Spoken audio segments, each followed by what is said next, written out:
Hey guys, how y'all doing? It's me, Johnny, and welcome to probably the biggest episode of our Sorare journey. Wow, I can't even speak. Sorare journey so far. There you go. If you enjoyed that intro, hit that like button. Anyways, guys, thank you so much for the incredible support on the channel lately. It has been an absolute madness. I'm going to quickly pull up the subscribers right now on this channel, on the Sorare Johnny channel. It is currently on 2,130, which is absolutely incredible. You guys can see the stats right here. There you go. And the unique video was the best video that we have posted so far. I appreciate your guys' support. Thank you once again for making that unique possible. That unique today had a huge impact onto our club, and I will tell you guys exactly what happened with the unique and how I completely revamped the club and how we are moving from limiteds over to rares. And I'm so excited to tell you, as always, this is not financial advice. Please, if you guys do jump into Sorare or anything crypto related, do your own research, because this is a very volatile market. You want to be able to know what is going on in the market before you jump in. For example, yesterday, the US Fed came out with some news that were kind of neutral, but also telling that there might be some interesting things happening around March where the market might be impacted a little bit more. Initially, we dropped from around, when it comes to Bitcoin, we dropped around from like 39K down to 35.5 during the announcement of the US Fed. And I told you guys in the Discord and stuff that I personally am waiting until the decision comes in. Now it seems like we're kind of bouncing in between this range, these two yellow lines. I personally will feel happy buying up here when it comes to Ethereum, buying up here when Bitcoin is above this line, or when it comes down to this line again. I'm personally happy to buy. But right now, I have not made any purchases. I have made some incredible deals that I'm personally very happy with. Starting off with the biggest trade of them all, we have let go of Guvalev. He is gone. The unique item has left the club. Let me tell you guys right now how this has come to be. I personally, when we got him into the club through the referrals, I was extremely happy. I thought, oh my god, we got a unique. He's going to be worth so much ETH. And then realization set in. I basically asked a bunch of the biggest Sorare content creators and some of the biggest accounts on the platform. I said, hey guys, would you be interested in this guy? Not would you be interested. I actually said, how would you value this Guvalev guy? I personally thinking like, oh my god, this is gonna be so much worth. I thought, oh yes, nice. He's a Bundesliga player. He's champion Europe player. He's a captain of the squad, and he's had good scores recently. I thought, yes, this is gonna be amazing. I'm gonna be able to sell him on for 2 ETH and then buy some amazing players into the club. Well, I was wrong. As soon as I told the people about the unique that we got into our club, everyone basically said, hey Johnny, this guy, if you get lucky, is worth around 1 ETH, because Augsburg is about to go down. I can show you guys here as well. And they have some very, very bad matchups coming. So if we go into the Bundesliga right here, you guys will see that Augsburg is currently 16th. That is the relegation zone. They would have to play playoffs in order to make it through. And if you look at it exactly, Stuttgart is not too far away, only 1 point behind them. And the thing with Augsburg is they have Union Berlin coming up, who are 4th in the league. They have Gladbach coming up, who are starting to play better. They have Freiburg coming up, who are 5th. Dortmund after that. So technically speaking, for the next couple of weeks, I would have had to hold on to him and just, you know, tough it out. And it would have probably been quite an awful experience. Instead, Niftio, the beloved friend here that we have found ourselves here on Sorare and in the community, he has come in. This is someone that has a huge account. I mean, if you guys go into, I think if we go into Sorare data, I'll be able to show you in a second. But you can see that Guvalev is now his. We have done the trade with him. I'll talk more about the players in a second. But generally speaking, if you look at his super rares, like he just won 6 days ago, Upamecano, who's worth like 25K right now. So this guy knows what he's doing, and I think his entire portfolio is worth around 600,000, if I'm not mistaken, at least. At least that's what Sorare says, Sorare data. But I am assuming it's probably more than that. But nonetheless, he's a very experienced and a very exciting player to follow when it comes to Sorare. And he was like nice enough to talk to me and say, hey, if you get the unique, reach out to me. I'll try and give you a decent deal. And basically after talking to the guys and everyone saying you'd be lucky to get 1 ETH for Guvalev because he's probably going down with Augsburg. No one wants to take that risk. I've been talking to them and they said, yeah, 1 ETH is the maximum you can get. I talked to Niftio himself and he said, you know what? I think if you get lucky, you can get 0.8 ETH. And at that point, I was like, dude, I just want to, you know what? This is something that the community gave me for free. I'm not going to be money hungry about this. I just want certain players to join into my team in terms of a swap deal here that is going to make content for us. And luckily, he had David Raum and Dennis Geiger in his team. Now, as you guys might know, both of them play for Hoffenheim. Both of them under 23 players for this season still. And both players that I've been watching for like 5 games now because I have that Kramaric. I've been watching every single Hoffenheim game.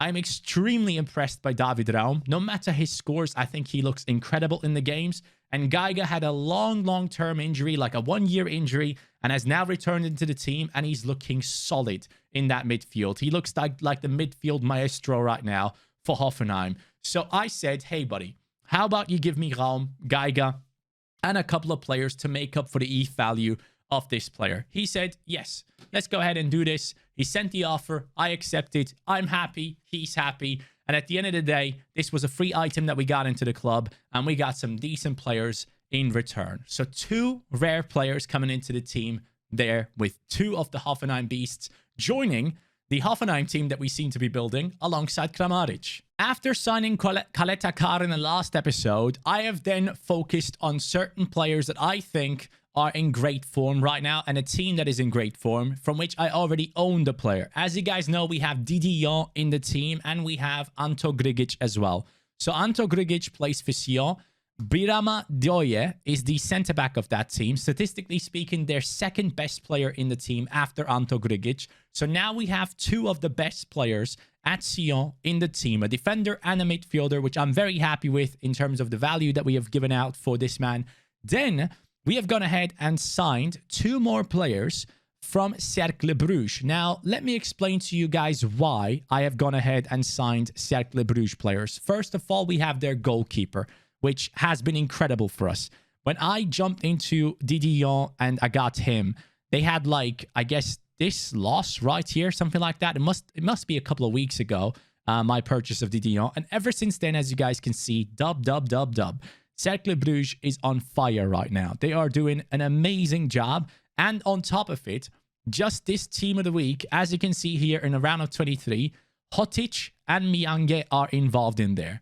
So those are the 2 players that I signed from Cercle Bruges, and I'm trying to get 1 more as we speak. I'm currently talking to someone on Discord. I have an offer for him, which I'll show you guys in a second as well. It is actually an under 23 forward. So why am I investing into Cercle Bruges players? Here it goes. Oostende coming up next. They are 16th. Standard Liège coming after that. They are 12th. OH Leuven coming up after that. They are 13th. Beerschot coming up after that one. They are currently 18th. Mechelen coming up after that. They are below Cercle Bruges as well. Going into the month after that, Genk below Cercle Bruges. Kortrijk, they are currently 8th. Again, below them. Sporting Charleroi, that is one of the tougher matchups right there. Then they have Ghent, which is again another tough one, and then Antwerp. So basically, up until the 19th of March, we have favorable matchups for Cercle Bruges, and they are currently on incredible form. So because of that, and because I had Didion, I wanted to bring those 2 players in, and I have done so. So Miange, who has just recently jumped into the starting lineup, let me just go ahead and show you guys here his stats. He's all of a sudden popped up out of nowhere, and his SO5 scores here, look at that, 87, 63, 60, 58, and he's only 24 years old. An offensive left back, so to say. I believe he's a left back. He has come into the squad now, and along with him, we have brought in one of the more consistent high scorers. Last 5 games, 67 points. Last 15, 63 points in Dino Hotic. As you guys can see here, a lot of dark greens here, along with 2 points around the 100 area.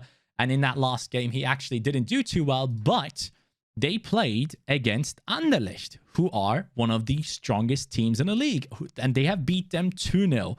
After a red card of Hurt in the 25th minute, Cercle Bruges managed to keep a clean sheet, which was a big dub for my goalkeeper. and they also managed to beat them. And this kind of momentum that is going their way right now with the matchups that are coming up, I am assuming these guys are going to be super motivated to go ahead and get better results in the future as well. And it's the same reason as to why I did go ahead and get myself Marseille players.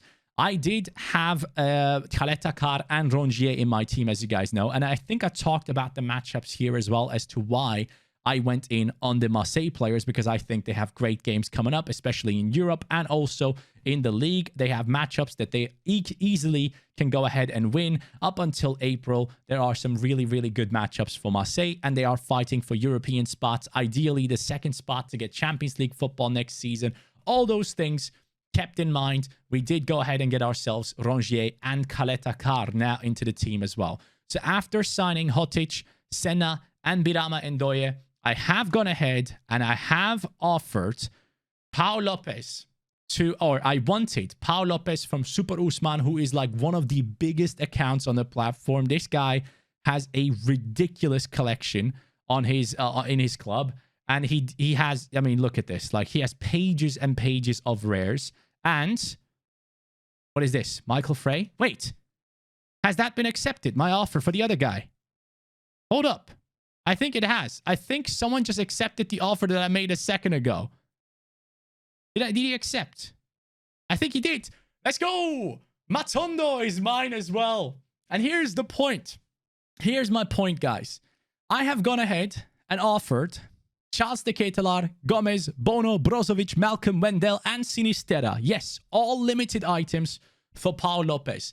In terms of euro value, all of these guys amount to the same value that Pau Lopez was listed at, which is around 2,400 euros. So this was a perfect deal for me. I got rid of all the players that I don't want to use anymore. I am moving away from limited. I'm moving into the rare divisions. And Pau Lopez is statistically the best goalkeeper in Ligue 1. I wanted him badly, and what? He plays for Marseille. Marseille, now we have Pau Lopez, Khaled Takar, both obviously for the defense. If they keep a clean sheet, both get a nice boost on top of them. So that is a nice stack to have. And we have Rongier in the midfield as well. So 3 players from Marseille, 3 players from Hoffenheim, and now we have 4 players from Cercle Bruges. So we are building very good lineups here based on who these teams are going to be playing in the next 2 months. I hope to get some amazing rewards out of these guys. And here we have it. We have the deal done. I offered these players for Wesley Hurt just now because he picked up a red card. I thought I could pick him up for cheap. I then said, you know what? No, I want Matondo. And I will explain to you why. Basically, I offered all the remaining limiteds that amounted to the price that this player was listed at. Matondo, the version of this year, now is in our club. He's had some great performances lately, and he scored an absolute banger against Anderlecht just yesterday. And he's a huge player. So I wanted him in my team immediately. If this kid keeps on playing well the way he's doing right now, he has up until 2025 under 23 utility. And I am so excited about him. Just recently, he has been picking up insane form. And with the current form that Cercle Bruges is on, I can see him go ahead and score a bunch more goals and get us a bunch more points in the future. So Matondo is in the club as well, which I can't believe it has worked out. So Pau Lopez worked out. And then also, watch this. Your boy has gone ahead and signed himself. Where is it? Where is it? An under-23 goalkeeper. I am taking a risk. Fabian De Kaiser. If you guys don't know about the situation here, let me show to you what has happened with this whole Kaiser situation. So, if we go into it, and by the way, I know for some of these players, I have offered high ETH value. Honestly, couldn't care less right now. I want these players. I am willing to take a hit in terms of ETH value because I want to take part in these divisions. First of all, under 23 goalkeeper can play until 2024 and plays for Utrecht, who currently, as you guys know, are fighting for the European spots in Eredivisie. They are currently 7th in the league with somewhat okay form, but hopefully soon to have better form on them. And they're going to be up against the team that are right below them coming up next. So this is going to be quite a battle for the European spots there. So we'll see what happens there. But Utrecht possibly has some midweek game weeks as well next season. That is going to be quite good for us. If that happens, we're going to be a huge Utrecht fan from this point on. So we'll see how that one goes for us. But yes, he is the goalkeeper for Utrecht. And here is how it happened. If you look at the price of De Keyser, he was going for like 250 euros, right? All of a sudden, Utrecht let go of their goalkeeper. They sent him over to the MLS, and his price skyrocketed up to 2,100 euros. Now, he played against Ajax in his first game. They got beaten 3-0, which is actually still kind of nice because if you consider Ajax blasts away everyone with 5 goals or more. Then the next game, where he didn't play against Ajax, he had a clean sheet and picked up 62 points, which makes me very happy. He's only 21 years old. I took a gamble right here. I trust in this kid. The coach came out and said, you know what? I'm going to play this kid from now on. He gets his chance. In the team, they also have Oeschlegel, who is, I believe, a German goalkeeper who is 26 years old. Obviously, if you are playing in the Netherlands and you're a coach over there, you want to try and go ahead and give the youngster some chances, right? You can see Oeschlegel here has barely played any games, had one game where he hit a 70, and ever since then, he has not been able to play, and he probably won't be able to play. But I am fully aware that I took a big gamble here. I am fully aware that this guy right now, for an under 23 goalkeeper who possibly could play in Europe next season, who is in the Eredivisie right now, has multiple years of utility. This guy, normally, if he played for another team and he played consistently, he would be worth at least 3,000 euros. That is just a fact.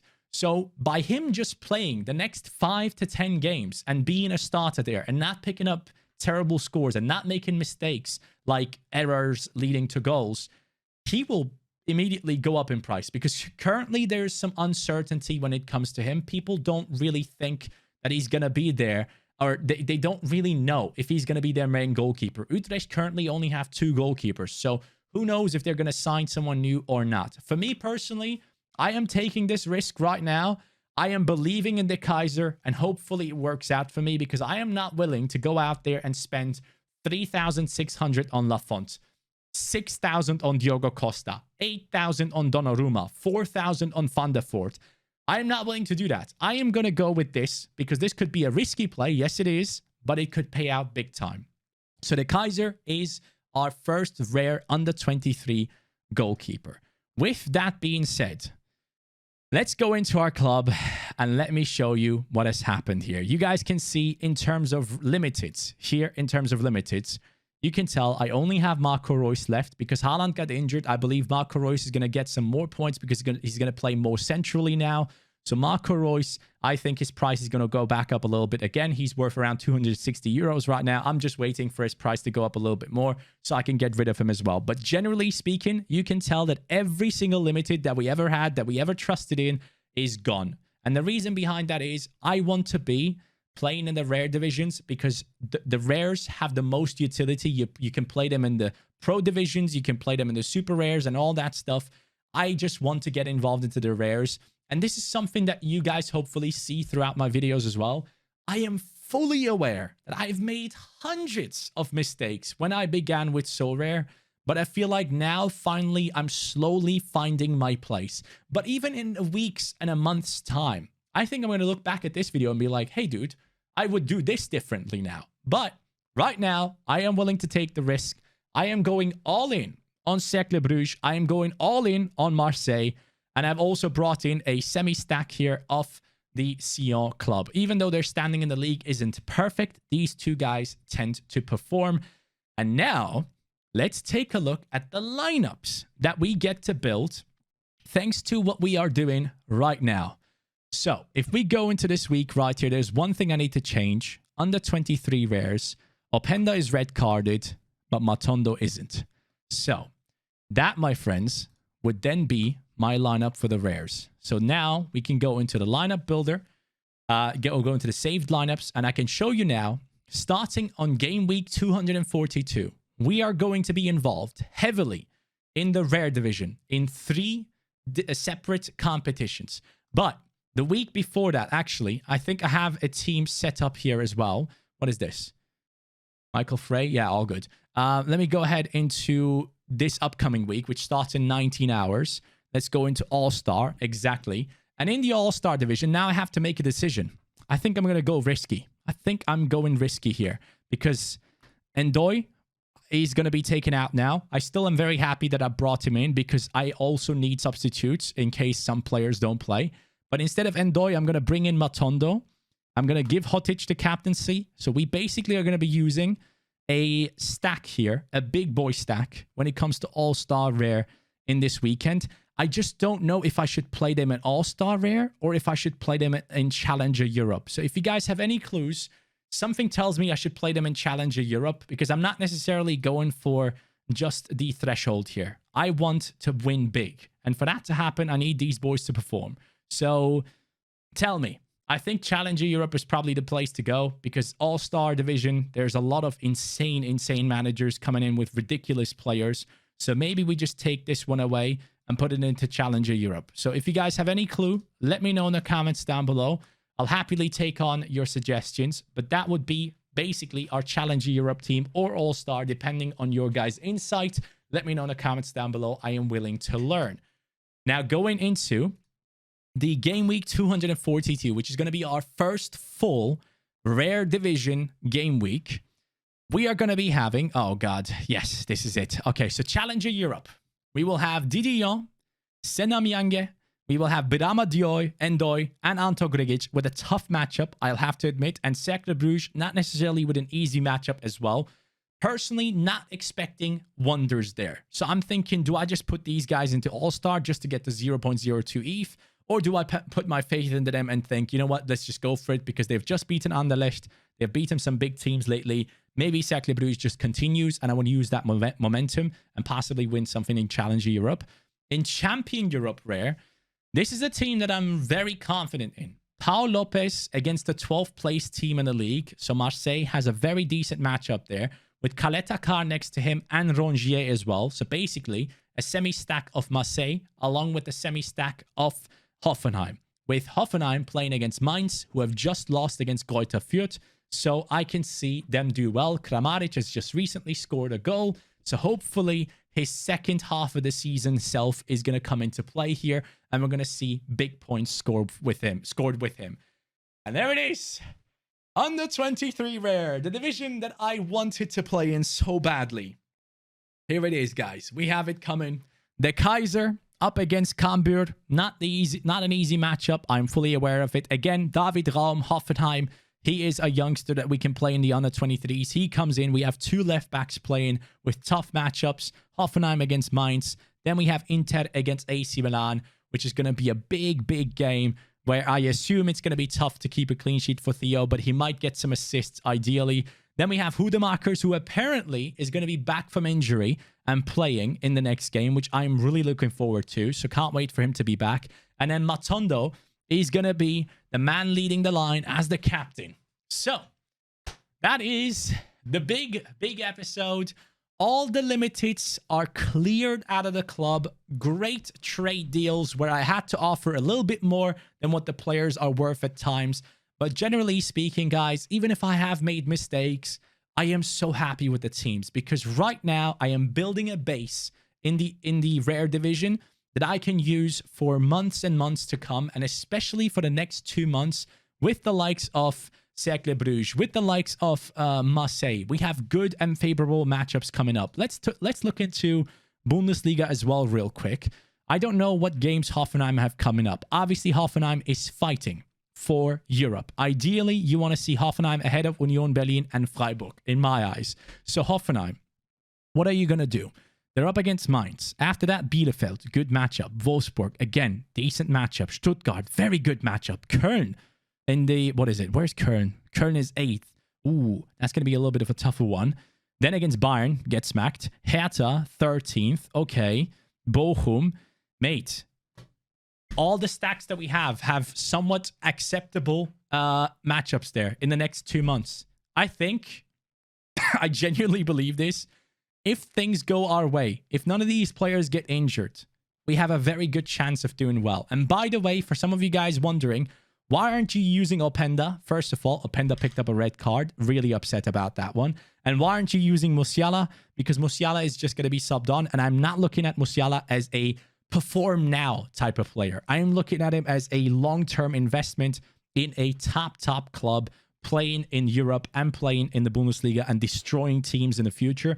But for now, Musiala is going to be the backup unless he settles into the starting lineup anytime soon because of injuries. We're going to keep Musiala on the bench for the under-23s because we have guaranteed starters in the other ones. And once Openda comes back, then we can switch in between the likes of Matondo and Openda, depending on the lineups, or put Openda into one of the different lineups like the Challenger Europe one, put him in there instead of Birama and Doi, and then would have an even better lineup there possibly. So that is it. Those are the changes. And right now, my friends, according to Sorare data, which is something that you shouldn't 100% trust in, we have a gallery worth 8.18 ETH, and I personally only put in around 6 ETH. So not too shabby considering that we haven't had any big rewards. So very happy with that.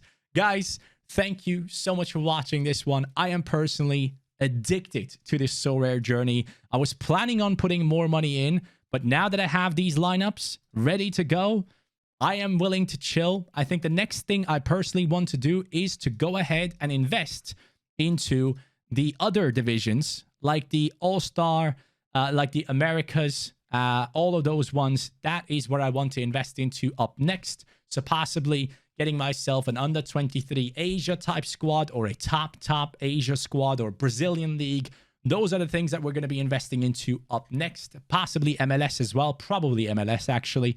But generally speaking, I am happy with where we are at right now. The second half of the season can't come soon enough. I hate international weeks, but it has proven to be an amazing time for us to go ahead and make changes. So thank you guys so much for watching. Appreciate you all. Catch you on the next one. Take care and peace.